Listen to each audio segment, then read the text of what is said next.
For a few years, he was the hardest gangster in rap. Rainbow hair, the number 69 tattooed across his body more than 200 times. A blood, a menace, a walking dare, and he built an entire career on a single idea repeated until millions believed it, that he was real.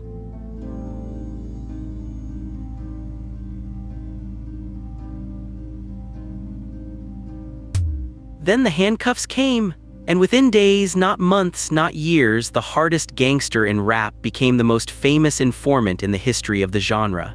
The turn was not slow and it was not reluctant, it was fast and it was total. He took the stand in a federal courtroom and calmly named the members of his own gang. He explained, point by point, how the enterprise worked. He walked a jury through the ranks, the signs, the structure, and by the time he was done, he had handed the government its entire case. This is the story of a man and a character and the exact moment one walked away from the other. For years they had moved as one thing, the audience could not see the seam, but there was a seam, and when the pressure came, it split clean. Because Tekashi 6ix9ine was never really a gangster. He was a performance of one, the most convincing and by far the most profitable performance of a criminal that modern music had ever produced. Everything you saw was engineered to sell that single lie, and for a while, the whole world bought it. Two truths, and you have to hold both at once. The image was a product manufactured, marketed, sold, and the man underneath the image was a witness, sworn in, cooperating, testifying. Neither truth cancels the other. Together, they are the whole story.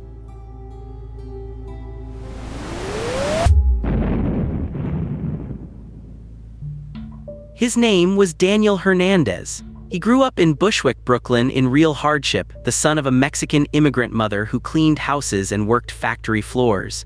His father was absent for most of his childhood, and when Daniel was a boy, his stepfather was shot and killed in the street near the family home.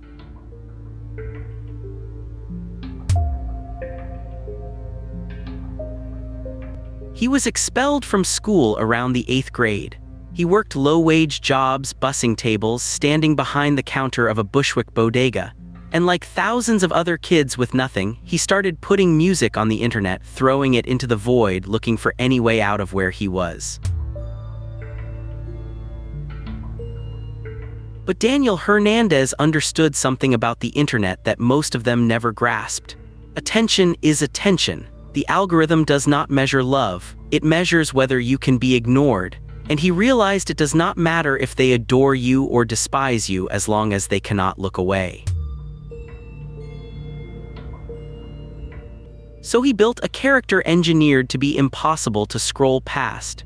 The rainbow hair, the 69 tattooed everywhere, grills, tattoos, noise, a cartoon of menace tuned precisely for the age of the viral clip where the loudest 3 seconds win. It was not an accident, it was a design.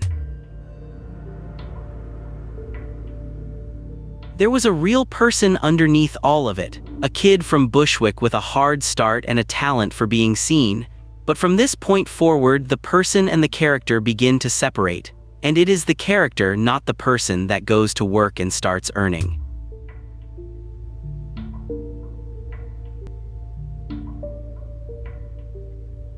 In 2017, the machine caught fire. A song called Gummo exploded, then another one, Fief, right behind it. Almost overnight, Tekashi 6ix9ine went from an unknown to one of the most streamed artists on the planet. The numbers were enormous and they were real and they arrived fast. But the engine that drove all of it was not the music. It was never really the music. It was controversy manufactured and fed and reloaded week after week. He picked fights constantly.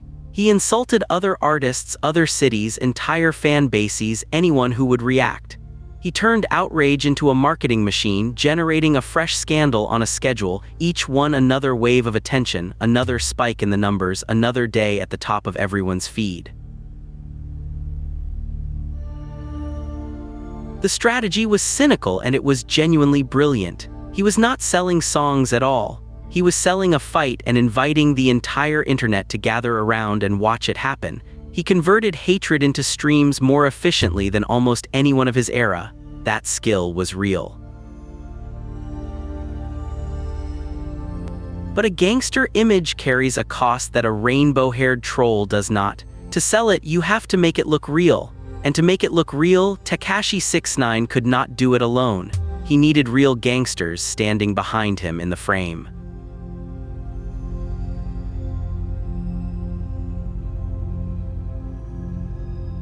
So he attached himself to a set of the Bloods. The Nine Trey Bloods, a genuine street gang operating in New York, part of the United Blood Nation. Not a fiction, not a music video invention. A real enterprise with real members, real weapons, and a real history of violence on the street. And here the record is very clear about what that relationship actually was. It was not brotherhood. It was not loyalty forged in the street. It was a transaction, plain and mutual, and both sides knew exactly what they were buying and selling. By his own later testimony given under oath, Tekashi was never a soldier in that gang. He was the money. He funded them. In his own words on the stand, his job was to keep making hits and be the financial support so the gang could buy guns and cars and keep operating. In return, they gave him the one thing he could not manufacture on his own, no matter how loud he got: credibility. The look of a real, dangerous gang standing behind the cartoon. Video presence, muscle, and whenever he wanted it, the threat of actual force. It was branding, bought and paid for. The gang was a prop in exactly the way the rainbow hair was a prop, one more purchased element of the image. But this particular prop was different from the hair and the tattoos. This prop carried weapons, and it used them.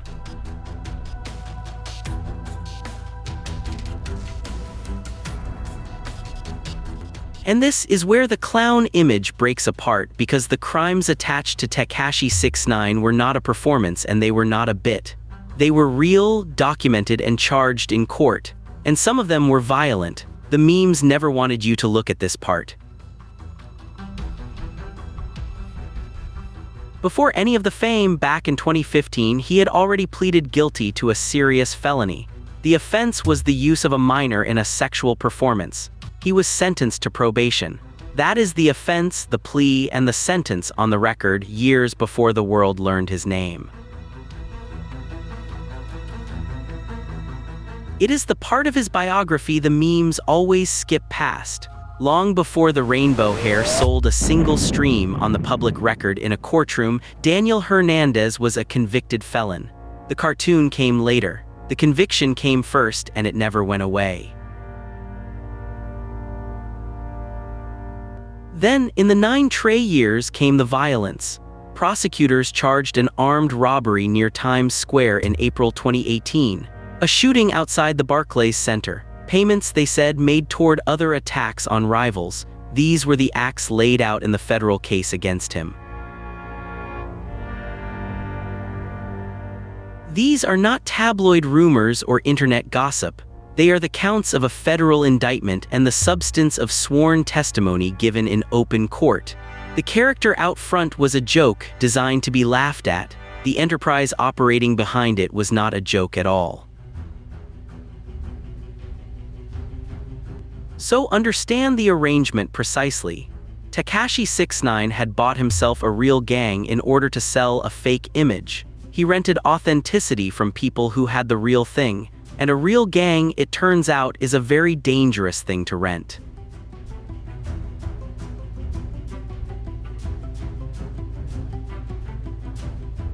Because the muscle he was paying for did not stay loyal to the man signing the checks. Why would it? It had never been loyalty. It was a business arrangement, and a business arrangement holds only as long as it pays. In the end, it answered to itself, not to him. In July 2018, it turned on him directly. Members of his own Nine Trey security detail, the men he paid for protection, kidnapped Tekashi 6ix9ine. He was pistol-whipped, robbed of jewelry and cash, and his family was threatened. The man later convicted of that kidnapping was one of his own associates. Read the picture clearly. The man who had rented a gang to look untouchable was now being robbed and beaten by that exact same gang. The prop had come alive in his hands, and once it was alive, it did not care about the brand or the videos or the man who thought he owned it. The relationship was over. The trust, if there had ever been any real trust in a deal built on money, was gone completely. And that fracture, that moment the arrangement collapsed into robbery, quietly set up everything that came next. The road to the witness stand starts here.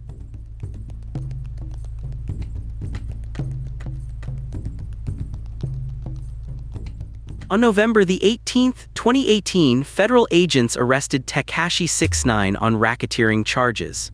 RICO, the same law originally built to dismantle the mafia, now aimed at a rainbow-haired rapper and the blood set behind him. It was the product of a years-long federal investigation, and it was airtight.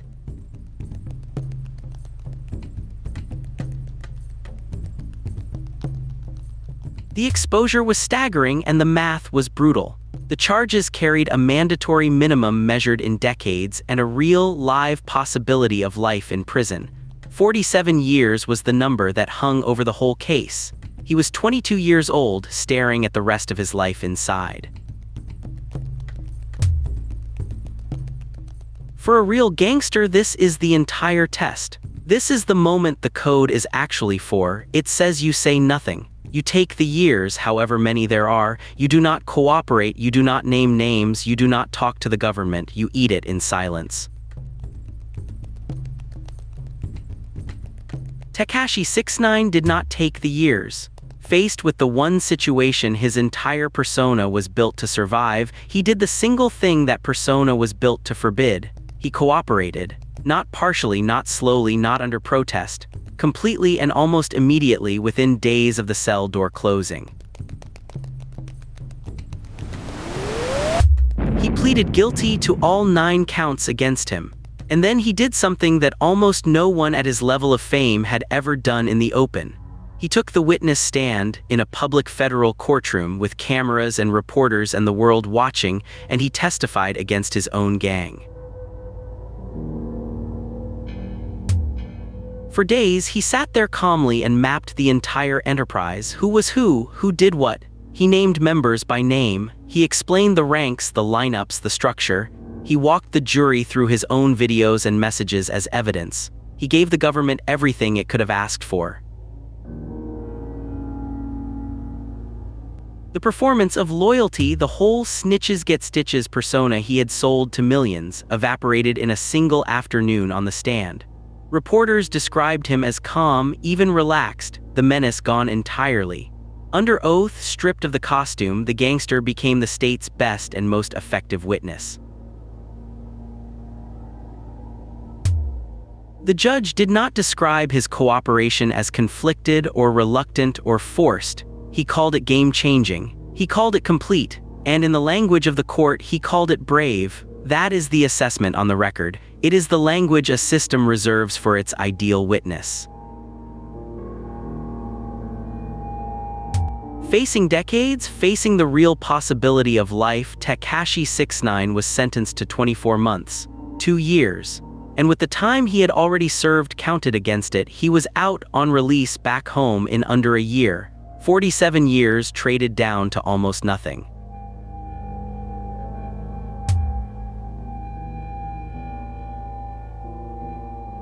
He did not just avoid the sentence, he avoided the entire premise of his own career. Everything he had ever sold rested on the idea that he would never do this. And in one courtroom, he did exactly this and walked. The product and the confession were the same event. And when he came home, he tried to put the character right back on as if nothing underneath had changed. New music, new trolling, The same rainbow provocation, the same manufactured beefs, the same loud dare to the internet. He reached for the costume that had made him rich. But something had changed permanently, and no amount of new music could touch it. The one thing the internet would never let him bury, never let him spin, never let him age out, was the recording of him on the stand. Sworn testimony does not go away. It is a document forever. The hardest gangster in rap was now and would be forever the most famous informant in it. That is the first line of his story now. It cannot be rewritten. The image and the record had finally, publicly in front of everyone, come apart from each other for good. So hold the two truths together, side by side, because both of them are completely real, and the story only makes sense when you refuse to drop either one. The first truth: the crimes were real, a felony conviction on the record before the fame, a real gang funded with real money out of his own pocket, real robberies and a real shooting, all charged in a real federal case with real people who went to prison for them. The second truth: the gangster was never real, not for a single day. The loyalty, the menace, the code, the brotherhood, all of it was a costume worn for the camera and the stream count. And it was taken off instantly and without hesitation the moment it finally cost him something. This is what makes the story more than a joke about a snitch. Tekashi 6ix9ine did not betray a code. That is the mistake everyone makes. You cannot betray a code you never actually held. There was nothing under the costume to betray. There was only ever the costume and the man wearing it. He understood better than almost anyone in his generation that in the modern world the image of a thing and the thing itself are two completely separate products. You can manufacture one without ever possessing the other. And he chose, deliberately, to sell the image. He was never in the other business. He sold the look of loyalty to people who genuinely believed in it. He sold the look of danger to a gang that was genuinely dangerous. And then, when that danger finally turned and became his own problem, he sold them too to the government in exchange for going home. Every buyer got sold in turn. Every single part of it was a transaction, start to finish. The hair, the tattoos, the gang, the beefs, the guns in the videos, and at the very end, when it was the only asset he had left to sell, the testimony itself, he sold that too, like everything else. The real gangsters in this story, the actual members of Nine Trey, went to prison for years. And they went on the word of the man who had paid them out of his own pocket to stand behind him and make him look like one of them. They lent him their reality, and it cost them their freedom. Look at the exchange in full. They provided the authenticity, he provided the money, and when the whole thing finally collapsed under a federal indictment, they provided the prison time and he provided the cooperation that put them there. Each side paid in exactly the currency it had. It is the cleanest illustration in modern crime of one simple, brutal idea. The performance of loyalty is not loyalty. The two things can look identical right up until the bill arrives, and the image of a gangster is not a gangster. It never was. It only had to look like one on camera. Strip away the noise and here is what Tekashi 6ix9ine actually was. A marketing campaign that rented a gang to use as props, ran the campaign to enormous profit, and then testified against those same props in open court once the campaign was over and they had stopped being useful. And notice who paid and who did not. The character never went to prison. The character was completely fine. The character came home and kept releasing music. It was the men he had hired to make the character believable who paid the price in years behind bars on his word. And the man behind the character walked out in under a year, brushed himself off, and immediately tried to sell the next thing.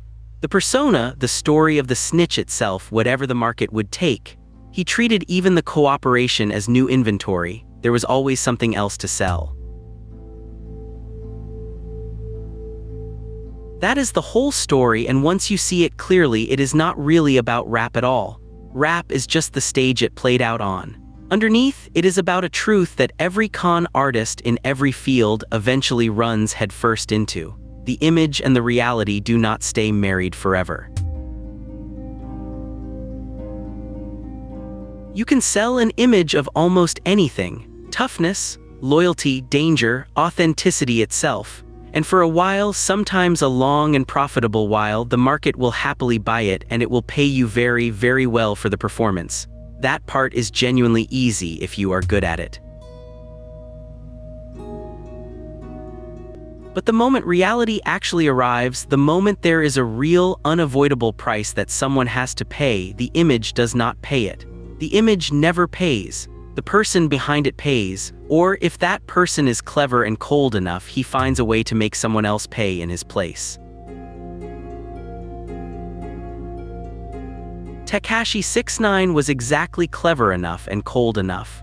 When the price finally came due, 47 years of it, he did not pay it himself.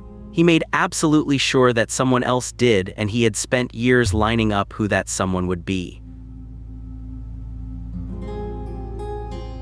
The men who had lent him their menace, who had made the image believable, served the sentences. The character that had borrowed all of it and profited from all of it kept its freedom. That is the trade laid bare, borrowed danger returned as a prison term for the lender.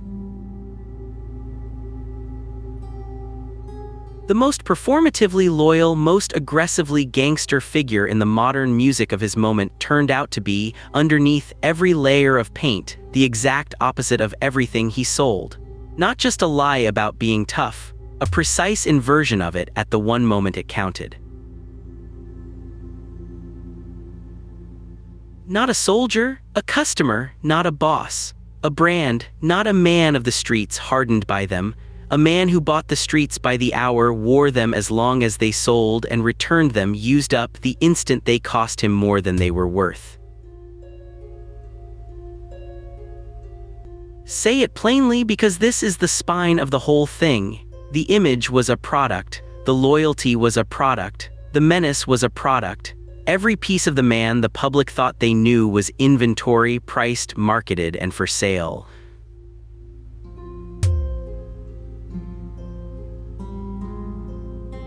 And when the only real thing in the entire story finally showed up, a federal indictment and a straight choice between decades in prison and betraying everyone who trusted him, the product did precisely what products are made to do. It did not fight. It did not hold. It got sold. The gangster was the character. The cooperator was the man. One was written, rehearsed, and marketed. The other was simply what was left standing in the courtroom once the writing stopped and the price came due. Only one of them was ever real, and it was never the one he sold. And the difference between them, in the end, was the only true thing Tekashi 6ix9ine ever showed us. And the difference between them, in the end, was the only true thing Tekashi 6ix9ine ever showed us.